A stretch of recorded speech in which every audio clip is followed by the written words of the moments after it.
National Urdu primary school جوگیشوری، جماعت چہارم، مضمون اردو۔ بچوں، آج ہم آپ کی درس کتاب سے سبق نمبر 14 حکیم اجمل خان یہ سبق پڑھیں گے۔ بچوں، آپ کو جو تصویر نظر آ رہی ہے وہ حکیم اجمل صاحب کی ہے، تو ان کے بارے میں آج ہم معلومات حاصل کریں گے۔ دہلی میں ایک بڑے نامی حکیم تھے۔ ہندو مسلمان سب ان کی عزت کرتے تھے۔ ان کا نام اجمل خان تھا۔ بچوں، ہمارے ملک کی جو راجدھانی ہے دہلی، وہاں پہ بہت بڑے ایک نامی حکیم گزرے ہیں۔ نامی یعنی مشہور، حکیم یعنی بچوں طبیب، ڈاکٹر، جو ہندو اور مسلمان سبھی ان کی عزت کرتے تھے، اور اس حکیم کا نام تھا اجمل خان۔ حکیم صاحب سن 1864 میں پیدا ہوئے تھے اور 63 سال کی عمر میں اچانک دل کی حرکت بند ہو جانے سے سن 1927 میں اس دنیا سے اٹھ گئے۔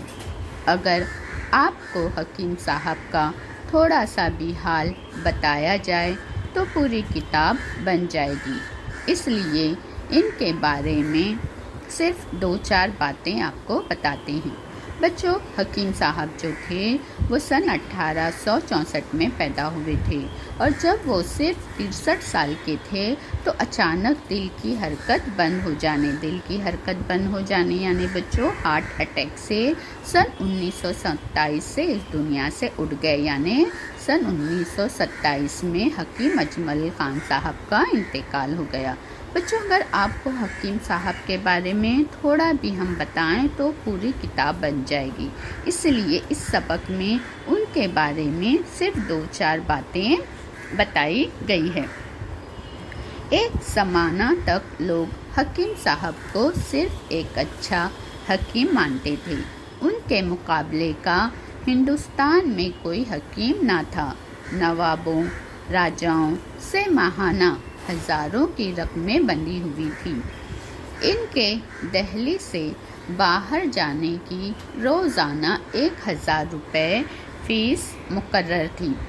آپ سمجھتے ہوں گے کہ اتنا بڑا طبیب صرف امیروں ہی کا علاج کرتا ہوگا، غریبوں کو اس سے کیا فائدہ پہنچتا ہوگا، لیکن ایسی بات نہیں ہے۔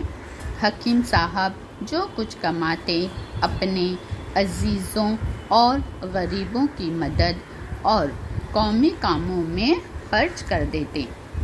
دہلی میں یا اس کے آس پاس کسی غریب کے گھر جاتے تو علاج کا ایک پیسہ نہ لیتے۔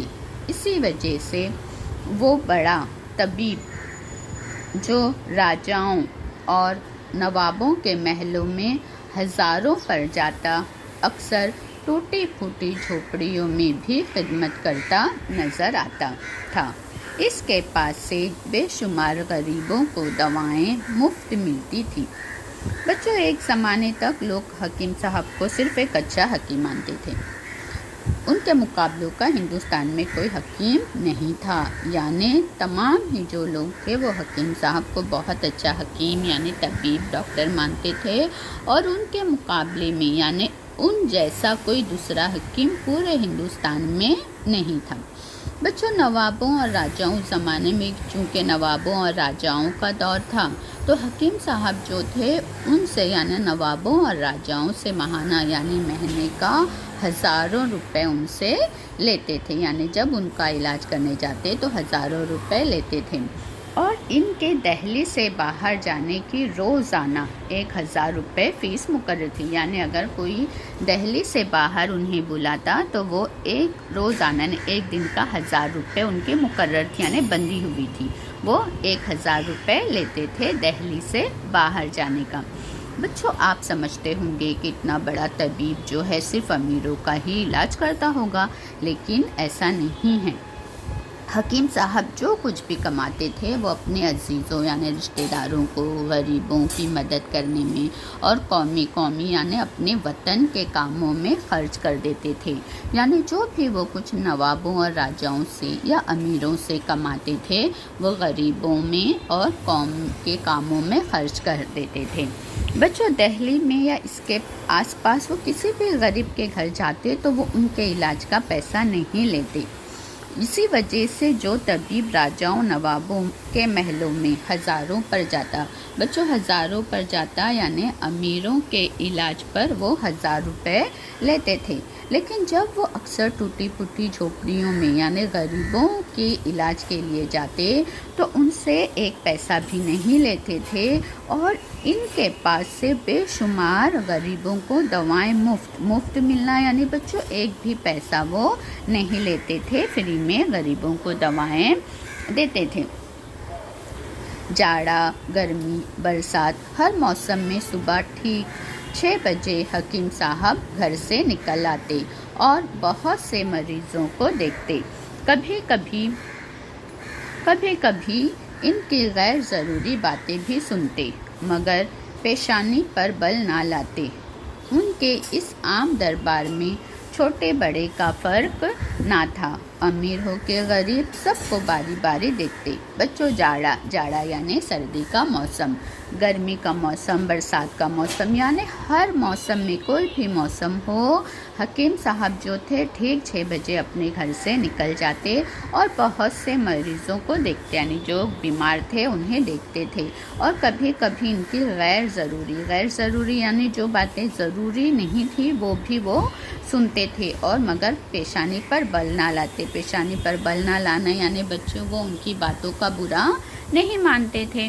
ان کے اس عام دربار میں چھوٹے بڑے کا فرق نہ تھا، یعنی ان کا جو دواخانہ تھا ان میں چھوٹے بڑے کا کوئی بھی فرق نہ تھا. امیر ہو کے غریب وہ سب کو باری باری دیکھتے تھے. حکیم صاحب بڑی سمجھ بوجھ کے آدمی تھے. انہوں نے ملک کی سیاست میں بھی عملی حصہ لیا. وہ شروع ہی سے چوٹی کے لیڈروں میں گنے جانے لگے تھے. سیاسی کاموں کے ساتھ حکیم صاحب سماجی کاموں میں بھی خوب حصہ لیتے تھے. عورتوں کی تعلیم کے وہ بڑے حامی تھے. یعنی بچوں حکیم صاحب بڑی سمجھ بوجھ یعنی بہت ہی سمجھدار آدمی تھے اور انہوں نے ملک کی سیاست میں بھی عملی حصہ لیا تھا. وہ شروع ہی سے چوٹی کے یعنی بڑے لیڈروں میں گنے جاتے تھے اور سیاسی کاموں کے ساتھ حکیم صاحب سماجی کاموں میں بھی حصہ لیتے تھے. سماج کے اور لوگوں کی بھلائی کا بھی کام کرتے تھے. عورتوں کی تعلیم کے وہ بڑے حامی تھے. عورتوں کی لڑکیوں کی تعلیم کے حامی یعنی بچوں حمایتی تھے، مددگار تھے. یعنی وہ عورتوں کی تعلیم کی حمایت کرتے تھے کہ عورتوں کو لڑکیوں کو تعلیم دلوانا چاہیے. وہ ہمیشہ ہندوؤں اور مسلمانوں میں اتحاد اور اتفاق کے لیے کوشش کرتے رہے. یعنی بچوں حکیم صاحب جو تھے ہندوؤں اور مسلمانوں میں اتحاد اور اتفاق یعنی بچوں ہندوؤں اور مسلمانوں میں ملاپ، دوستی، محبت یہ قائم رکھنے کے لیے ہمیشہ وہ کوشش کرتے رہے. سن 1919 میں جلیان والا باغ کے مقام پر انگریزوں نے بہت سے ہندوستانیوں کو قتل کر دیا تھا. حکیم اجمل خان نے ہندوؤں اور مسلمانوں کے اس قتل عام کے خلاف سخت احتجاج کیا. حکیم صاحب آل انڈیا مسلم لیگ کے صدر تھے. انہیں انڈین نیشنل کانگریس کا بھی صدر بنایا گیا تھا. وہ سوچ سمجھ کر سیاست کے میدان میں آئے تھے، اس لیے انہوں نے بڑی بے جگری سے کام کیا اور آخر دم تک ملک کو آزاد کرانے کے لیے سیاست کے میدان میں جمے رہے. یعنی بچوں یہ 1919 کا واقعہ ہے جب جلیان والا باغ ایک باغ ہے جہاں پہ جو انگریز تھے یعنی جب ہمارے ملک پر انگریزوں کا راج تھا تو سن 1919 میں انگریزوں نے کیا کیا تھا، بہت سے ہندوستانیوں کو اس باغ میں قتل کر دیا تھا. تو حکیم صاحب نے ہندوؤں اور مسلمانوں کے جو اس قتل عام کے خلاف سخت احتجاج کیا تھا، یعنی حجت کی تھی، انکار کیا تھا کہ ایسا نہیں کرنا چاہیے، انگریزوں کی مخالفت کی تھی ایسا کرنے پر۔ حکیم صاحب جو تھے بچوں وہ آل انڈیا مسلم لیگ کے صدر تھے، ٹھیک ہے، اور انہیں انڈین نیشنل کانگریس کا بھی صدر بنایا گیا تھا، یعنی جو آل انڈیا مسلم لیگ پارٹی تھی یا انڈین نیشنل کانگریس کی جو پارٹی تھی اس کے وہ صدر بھی انہیں بنایا گیا تھا۔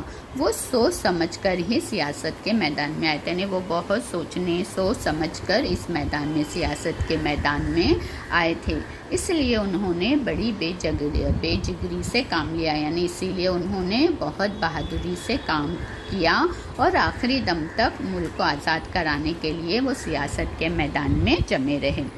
حکیم صاحب لوگوں کی خدمت ہی کو سب سے بڑا کام سمجھتے تھے اور خدمت کے موقع کو کبھی ہاتھ سے نہ جانے دیتے۔ ایک مرتبہ دہلی میں کوئی وبائی مرض پھیلا، اس مرض میں خاندان کے خاندان صاف ہو گئے، گھر گھر ماتم تھا، کوئی کسی کی خبر لینے والا نہ تھا۔ دہلی پر ایسی مصیبت آئی کہ اچھوں کے اوسان خطا ہو گئے۔ ایسے نازک وقت میں بھی حکیم صاحب لاریوں میں دوائیاں بانٹتے پھرتے تھے، ان کو اپنی جان کی کچھ پرواہ نہ تھی۔ بچوں حکیم صاحب جو تھے وہ بڑا کام یعنی لوگوں کی خدمت کرنے کو ہی وہ بہت بڑا کام سمجھتے تھے اور خدمت کے موقع کو وہ کبھی ہاتھ سے نہ جانے دیتے تھے۔ ایک مرتبہ دہلی میں کوئی وبائی مرض پھیلا۔ بچوں وبائی مرض یعنی ایسی بیماری جو ایک ساتھ بہت سے لوگوں کو ہو جاتی ہے۔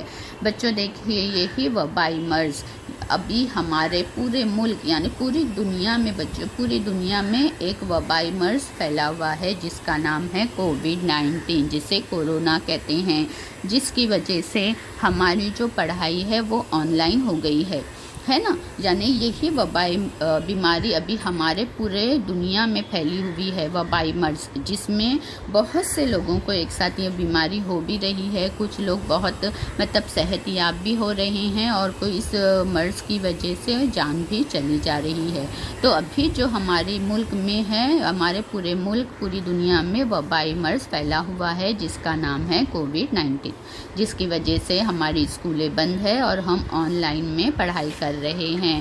تو ایسا ہی ایک وبائی مرض حکیم صاحب کے زمانے میں بھی پھیلا ہوا تھا جس کی وجہ سے دہلی پر بہت آفت یعنی مصیبت آ گئی تھی اور اچھوں کے اوسان خطا ہو گئے تھے، یعنی لوگ گھبرا گئے تھے اور لوگ ایک دوسرے کی کوئی خبر لینے والا بھی نہ تھا۔ جیسے بچوں ابھی ہمارے ساتھ بھی ایسی ہو رہا ہے کہ لوگ اس بیماری سے بہت زیادہ گھبرائے ہوئے ہیں، تو ٹھیک اسی طریقے سے اس زمانے میں جو وبائی مرض پھیلا ہوا تھا تو لوگ بہت زیادہ گھبرا گئے تھے، لیکن حکیم صاحب نے کیا کیا تھا، ایسے نازک وقت میں بھی لاریوں میں کیا بانٹتے پھر رہے تھے بچوں، دوائیاں بانٹتے پھر رہے تھے اور انہیں اپنی جان کی بھی پرواہ نہیں تھی۔ انہوں نے دہلی کا یونانی اور آیورویدک طبی کالج قائم کیا اور اسے خوب ترقی دی۔ اس کالج کو اپنا دواخانہ بھی دے ڈالا جس کا سالانہ منافع لاکھوں روپے تھا۔ مسلمانوں کی جدید تعلیم کے لیے علی گڑھ میں جامعہ ملیہ اسلامیہ کی بنیاد ڈالی گئی۔ بعد میں یہ ادارہ دہلی منتقل کر دیا گیا۔ حکیم صاحب اس کے پہلے وائس چیئرمین مقرر کیے گئے۔